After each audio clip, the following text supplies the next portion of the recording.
नमस्कार ভিউয়ার্স, আমি দেবলীনা আমার ইউটিউব চ্যানেল গোলমরিচে সবাইকে স্বাগত। আজকে আমি ডায়েটের একটা রেসিপি আপনাদের সাথে শেয়ার করব।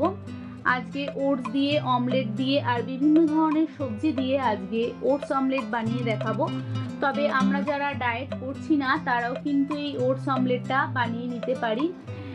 বাচ্চা বড় সকলেই কিন্তু এই ওটস অমলেটটা খেতে পারে, আর খেতেও কিন্তু এই ওটস অমলেটটা খুবই ভালো হয়।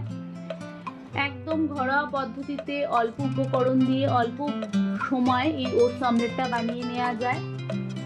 এই ওটস অমলেটটা কিন্তু আমরা ডিনারেও খেতে পারি, আবার ব্রেকফাস্টেও খেতে পারি। এই রেসিপিটা বানাবার জন্য এখানে আমি কিছু সবজি নিয়েছি। এই সবজিগুলোর মধ্যে রয়েছে গাজর, বিনস, পেঁয়াজ, এছাড়াও নিয়েছি ধনেপাতা, ক্যাপসিকাম, আর একদম মিহি করে এখানে আমি রসুন কেটে নিয়েছি আর নিয়েছি কাঁচা লঙ্কা। এই সমস্ত সবজি কিন্তু একদম সামান্য পরিমাণে আমি নিয়েছি। এবার মিক্সিতে আমি ওটসটাকে ভালোভাবে ব্লেন্ড করে নেব। এখানে আমি বাজারে যে নর্মাল ওটস পাওয়া যায় সেই ওটসটাই কিন্তু ব্যবহার করেছি। এখানে 6 চামচ আমি ওটস দিয়েছি। এই ওটসে কিন্তু দুটো ওটস অমলেট বানিয়ে নেওয়া যাবে।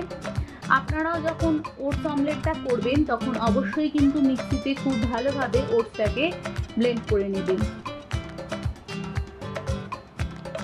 এবার এই ওটসটা আমি একটা বাটিতে ঢেলে নিচ্ছি।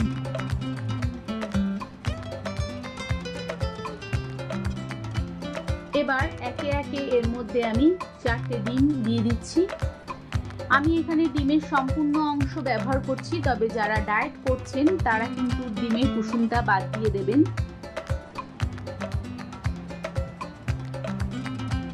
এরপরে এর মধ্যে স্বাদ মতো নুন দিয়ে দিচ্ছি আর 1 চামচ গোলমরিচের গুঁড়ো দিয়ে দিচ্ছি আর খুব ভালোভাবে সমস্ত কিছু মিশিয়ে নিচ্ছি।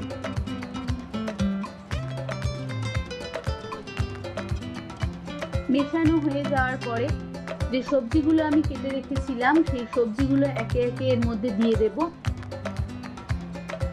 সবজিগুলো কিন্তু অবশ্যই একদম মিহি করে কাটবেন যাতে খুব সহজেই সবজিগুলো সেদ্ধ হয়ে যায়। সমস্ত সবজি দেয়া হয়ে যাওয়ার পরে আমি সবজিগুলো খুব ভালোভাবে ওটসের মধ্যে মিশিয়ে নেব। এবার প্যানে সামান্য একটু সাদা তেল দিয়ে এইভাবে আমি হাতার সাহায্যে ওটসটা দিয়ে দিচ্ছি, দিয়ে চারিদিকে এইভাবে ওটসটাকে ছড়িয়ে দিচ্ছি। হাতার পেছনটা দিয়েও এইভাবে ওটসটা দিয়ে ছড়িয়ে দেব। এই সময় কিন্তু গ্যাসের ফ্লেমটা একদম লো রাখবো। হাই রাখলে কিন্তু সবজিগুলো কাঁচা থেকে যাবে আর বাইরেটা পুড়ে যাবে। এইভাবে আমি পেছন পিঠটাও উল্টে দিয়ে দু পিঠ ভালোভাবে ভেজে নেব।